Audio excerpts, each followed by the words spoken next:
시청자 여러분 안녕하십니까? VOA 뉴스투데이 시작합니다. 한국전쟁 발발 72주년을 맞아 미국 하와이에서 추모 행사들이 열렸습니다.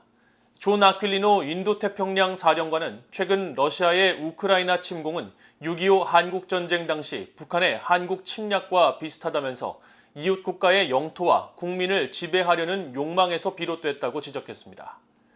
전 국무부 고위 당국자는 북한 등 전체주의 국가들의 협력이 지속되고 있다며 이들 위협에 대응하기 위해 미한 관계 회복과 영내 동맹국 간 긴밀한 협력을 강조했습니다. 첫 소식 박동정 기자가 보도합니다. 지난 25일 미국 하와이 태평양 국립묘지에서 6.25 한국전쟁 72주년 추모 행사가 열렸습니다. 존 아퀼리노 인도태평양 사령관은 6.25 한국전쟁에서 함께 피 흘리며 싸운 미한 동맹을 강조했습니다.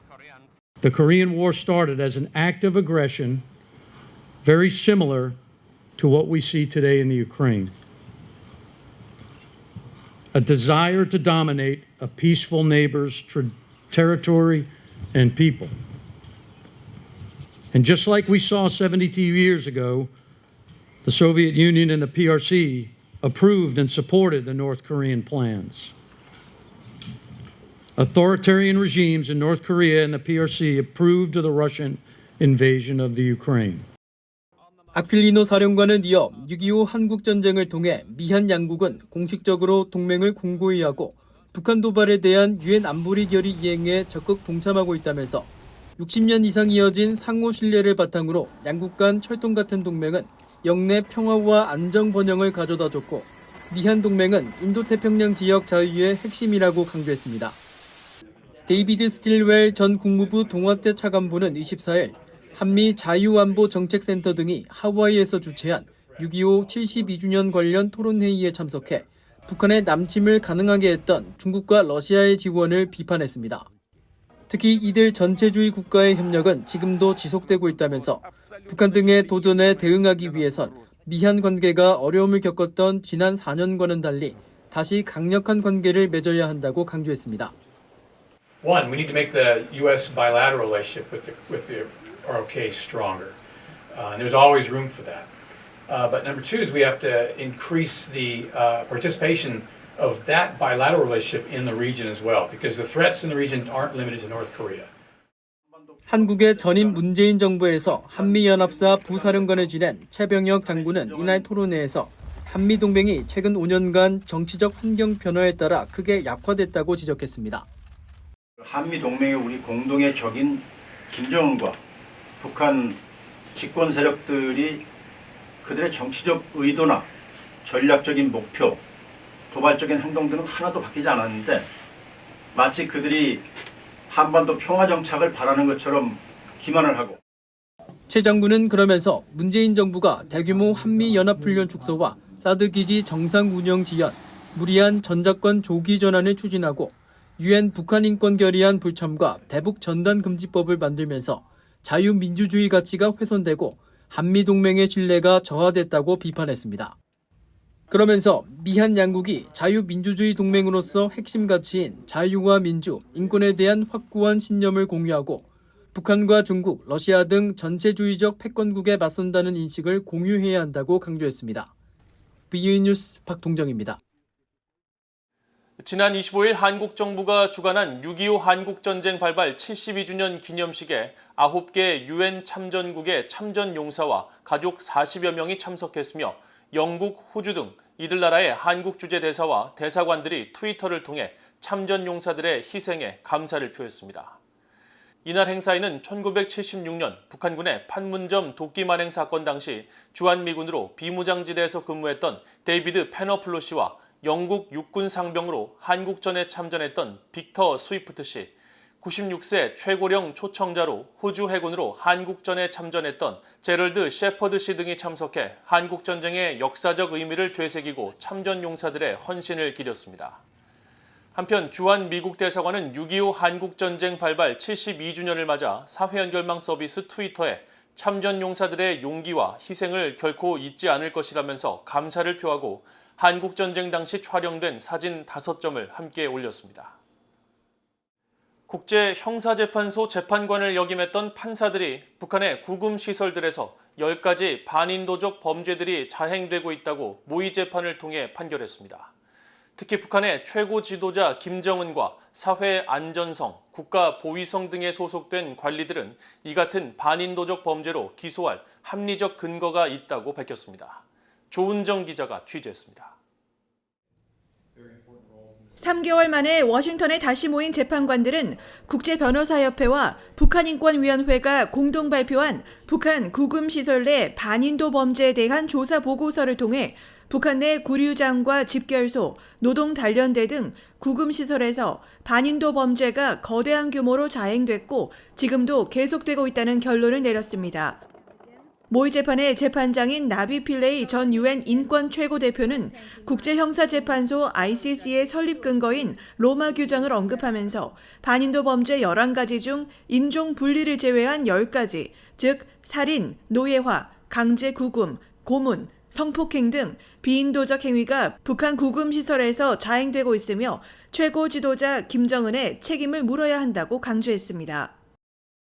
My fellow judges and I unanimously concluded that there is a reasonable basis to conclude that Kim Jong-un has committed 10 out of the 11 crimes against humanity under the Rome Statute. And it's precisely because we are confident that he and those who report to him are aware of the crimes. 보고서는 그러면서 김정은 외에 조직지도부, 국무위원회, 사회안전성, 국가보위성 관리들도 반인도 범죄 혐의로 기소할 근거가 있다고 밝혔습니다. 볼프강 숀버그 전 국제형사재판소 판사는 특히 가해자 조사를 강조했습니다. That crimes are committed not by states but by human beings, by perpetrators. You have to identify the victims but also the perpetrators, but then you have to bring justice to this concrete situation. 이번 발표에서는 국제변호사협회가 제작한 북한 구금시설 내 반인도 범죄 문제를 다룬 다큐멘터리 생지옥도 공개됐습니다. 이 말을 땅에다 찌야 됩니다. 소리가 안 나면 불합격입니다. 알았습니다 하는데 알았습니다. 쾅 소리가 나면 들어갈 수 있지만 소리가 안 나면 4번, 5번, 10번 계속 반복합니다. Some of the testimonies are these are unspeakable acts that are hard to even repeat. I mean, we're talking about testimonies of rapes and torture and being, subjected to starvation, overwork. I mean, these are really horrific types of experiences that all of them really, quite frankly, stick in my mind. 전 국제형사재판소 판사들은 북한 구금시설에서 반인도 범죄를 중단하기 위해 국제사회가 긴급히 모든 필요한 행동을 취할 것을 촉구했습니다. 또 유엔은 북한의 반인도 범죄를 국제형사재판소나 다른 국제특별법정에 회부하고 개별 국가들도 보편적 사법권을 행사할 것을 촉구했습니다. 필레이 전 유엔 인권 최고대표는 75년간 지속되고 있는 북한 인권 재난을 끝내기 위해 시민사회가 각국과 국제사회에서 북한 인권 문제에 대한 즉각적인 행동을 촉구해야 한다고 말했습니다. VOA 뉴스 조은정입니다. 북대서양조약기구 나토의 회원국인 캐나다가 스페인에서 열리는 나토 정상회담에 윤석열 한국 대통령이 참석하는 데 대해 환영의 입장을 밝혔습니다. 캐나다 외교부 대변인은 27일 한국 대통령의 첫 나토 정상회의 참석과 관련한 VOA의 논평 요청에 이같이 밝히면서 캐나다는 나토와 아시아 태평양 지역 파트너들 간의 더욱 강한 유대 관계를 가치 있게 여기며 한국 등 파트너국 정상들의 나토 정상회담 합류는 강력한 파트너십과 러시아의 우크라이나 침략에 반대하는 우리의 단합된 모습을 보여주는 중요한 의미가 있다고 밝혔습니다. 나토 회원국인 슬로베니아도 이날 VOA에 슬로베니아는 나토 파트너와의 협력을 지지하고 적극적인 정치적 대화를 옹호한다면서 지정학적 상황과 공동의 안보 과제 때문에 한국을 포함한 아시아 태평양 지역 내 파트너들과의 협력 강화는 중요하다고 전했습니다. 포괄적 핵실험 금지 조약기구 CTBTO의 로버트 플로이드 사무총장은 북한이 2018년 핵실험을 중단하겠다고 한 약속을 다시 준수하라고 촉구했습니다. 플로이드 사무총장은 27일 CTBTO 준비위원회 회의에서 발표한 성명을 통해 북한의 핵실험 재개 가능성과 관련한 최근 보도에 대해 깊은 우려를 표한다면서 이같이 밝혔습니다. 플로이드 사무총장은 이어 CTBTO는 핵실험 탐지 검증 체계가 준비되어 있다면서 북한이 2018년 포괄적 핵실험 금지 협정에 서명하고 비준할 것을 권고했다고 밝혔습니다.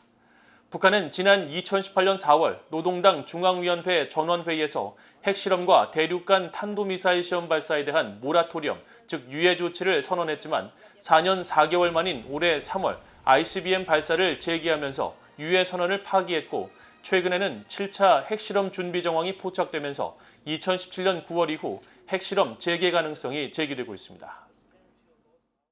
이상으로 VOA 뉴스투데이를 모두 마칩니다. 시청해주신 여러분 고맙습니다.